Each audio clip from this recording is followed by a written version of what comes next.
बिंदु बहुत सरल है। आदर्श राजा वो है जिसके तन, मन और आत्मा तीनों दृढ़ हो। तीनों दृढ़ क्यों? यदि राजा तन से दुर्बल हुआ तो ना संभाल पाएगा अपनी सेना को, ना सीमाओं को।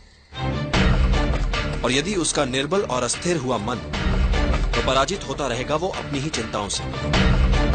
और उसकी आत्मा निर्बल हुई तो कैसे सबल करेगा वो अपनी निर्बल प्रजा को।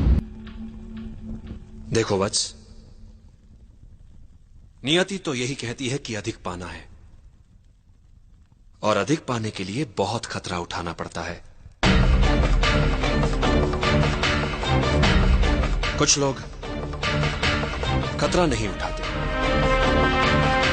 जीवन जैसे चल रहा है बस जीते चले जाते हैं।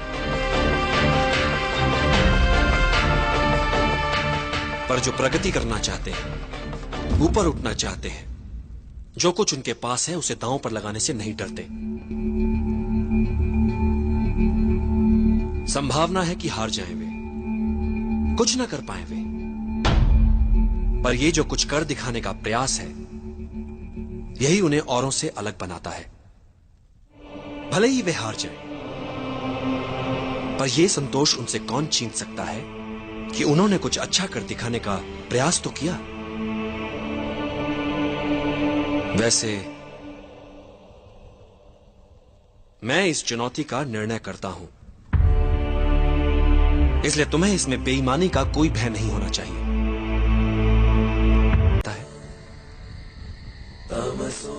मैं क्या छीन सकता हूं इससे, ये तो तुमने देख लिया, पर मैं इसे क्या दे सकता हूं, ये नहीं देखना चाहोगे। मां से दूरी का दुख सहकर यदि ये तक्षशिला में भावी मगधपति होने की योग्यता प्राप्त कर लेगा, तो कितनों के दुख मिटाने वाला बन सकता है ये। कितनों के काम, कितनों का भला, क्या कुछ नहीं कर सकता ये। और फिर अखंड भारत का सम्राट बन गया तो अपने साथ साथ अपनी मां का नाम भी इतिहास में अमर कर देगा। ये सुख भला मिल सकता है हर किसी को? नहीं, पर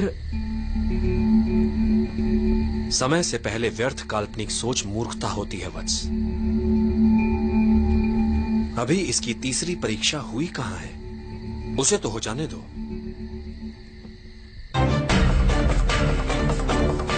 गुरुदेव, पता नहीं क्यों मेरा मन कहता है कि ये बालक अवश्य जीतेगा।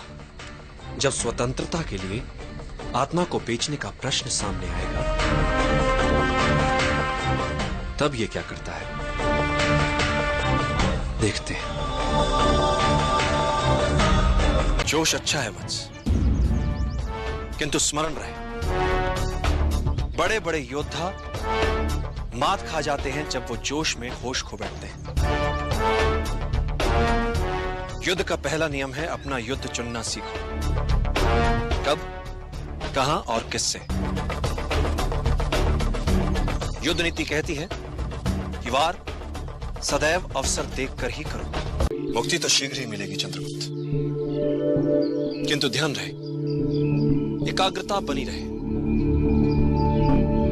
कठिन पथ पर चलने पर कई बार धैर्य टूट जाता है, हृदय विचलित होने लगता है, और कई बार तुम स्वयं से प्रश्न पूछ बैठोगे, पर तुम्हारा ध्यान सदैव लक्ष्य पर बना रहे। फिर वो चाहे तुमसे कितना ही दूर क्यों ना हो? मुझे ध्वनि भेदन सिखा सके। एक मार्ग है। जो कुछ भी तुम सीखो, इतना मन लगाकर सीखो कि आधी धीरा तुमसे प्रभावित हो जाए, जिससे संभावना बन सकती है उनके शपथ तोड़कर तुम्हें सिखाने की।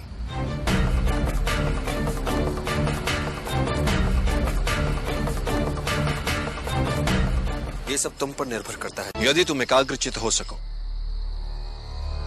अपने शरीर के साथ साथ अपने मन पर भी अधिकार कर लो, तो एक साधारण शरीर भी असाधारण कार्य कर सकता है, चाहे जितनी पीड़ा हो। यदि तुम्हारा मन उस पीड़ा को माने ही ना तो। इतिहास में ऐसे कई वीरों के विवरण हैं जिनका सर धड़ से अलग हो गया, किंतु वो युद्ध में लड़ते रहे, रक्त की अंतिम बूंद तक लड़ते रहे। उन योद्धाओं को गौरवान्वित करो, बता दो उन्हें कि अब तुमने संभाला है उनका उत्तरदायित्व। निद्रा भोजन भोग भय, ये नर पशु समान, ज्ञान अधिक इक नरन में, ज्ञान बिना पशु जान। चंद्रगुप्त, पृथ्वी पर कई जीव मनुष्य से अधिक शक्तिशाली थे। गाय, बैल, शेर, हाथी सभी मनुष्य से अधिक बलवान थे, किंतु राज किसने किया पृथ्वी पर? मनुष्य ने। कैसे? बुद्धि से। तुम्हें भी बुद्धि से लड़ने वाला योद्धा बनना है चंद्रगुप्त। यदि तुम अपने लक्ष्य को पूरी एकाग्रता से प्राप्त करना चाहोगे, तो आत्मिक बल वो कर दिखाता है कि साधारण लोगों को यह असंभव लगता है। एक महान योद्धा की क्या पहचान होती है चंद्रगुप्त? जो ही वो युद्ध में जीते, विजय उत्सवों में अपना समय गंवाए बिना अगले लक्ष्य को प्राप्त करने की योजनाओं में लग जाए। वीर यात्रा पिछले 15 वर्षों से आज तक इस यात्रा को कोई पूरा नहीं कर पाया, किंतु तुम्हें यह यात्रा सफलतापूर्वक पूरी करनी है चंद्रगुप्त। इनमें और तुम्हारे कवच में क्या अंतर है?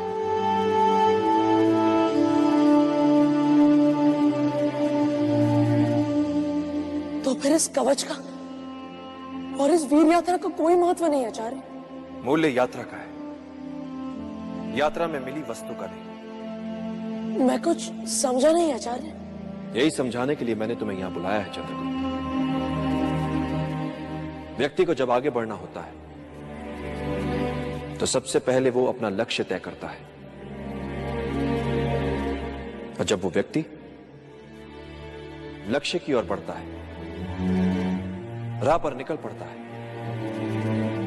तो मार्ग उसे सिखाता है, संवारता है, बनाता है, और यही अनुभव उसकी पूंजी होते हैं।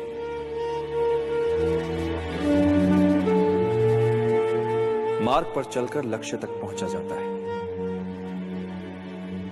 और मिलने वाली वस्तु मात्र सांकेतिक उपलब्धि होती है चंद्रगुप्त। वास्तविक उपलब्धि होती है मार्ग में मिली सीख। राह में आई हर अड़चन को सुलझाते सुलझाते जो वो हो जाता है, वो यात्रा से पहले वाले व्यक्ति से बड़ा व्यक्ति होता है। इसलिए जितनी दुर्गम होगी यात्रा, उतना ही निखरेगा व्यक्ति। जैसे विजय यात्रा पर जाने से पहले तुम घबरा रहे थे, तुम्हारे भीतर झिझक थी, तुम्हें नहीं लगता था कि तुम दल का नेतृत्व कर पाओगे, तुम्हें यह भी नहीं लगता था कि तुम हर बाधा को पार कर पाओगे, किंतु तुमने ये सब किया, और जो किया उस उपलब्धि का प्रतीक है ये कवच। किंतु क्या ये कवच तुम्हें अजय बनाएगा? नहीं चंद्रगुप्त, ये कवच एक वस्तु मात्र है। महत्वपूर्ण है इस कवच के पीछे छुपा विश्वास। इस विजय यात्रा से मिला तुम्हारे व्यक्तित्व को निखार, यही बनाएगा तुम्हें अजय।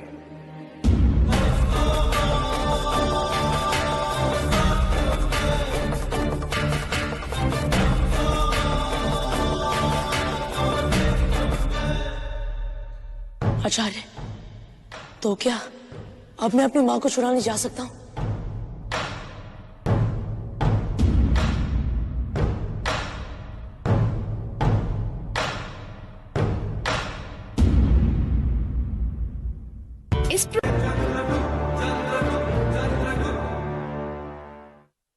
यह कवच एक वस्तु मात्र है।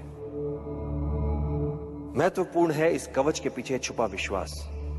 इस विजय यात्रा से मिला तुम्हारे व्यक्तित्व को निखार। यही बनाएगा तुम्हें अजय।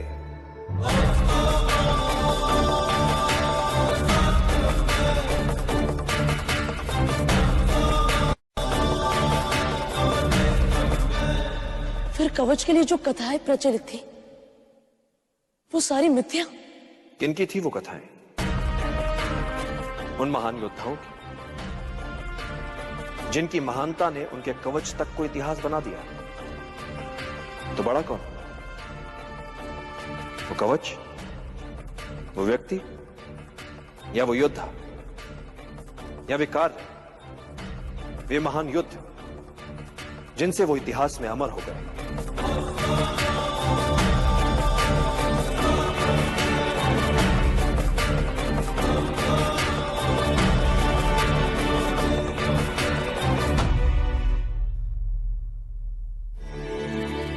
वो व्यक्ति, वो योद्धा, वो लिख चुके हैं अपना इतिहास। तुम्हें अपना इतिहास अभी लिखना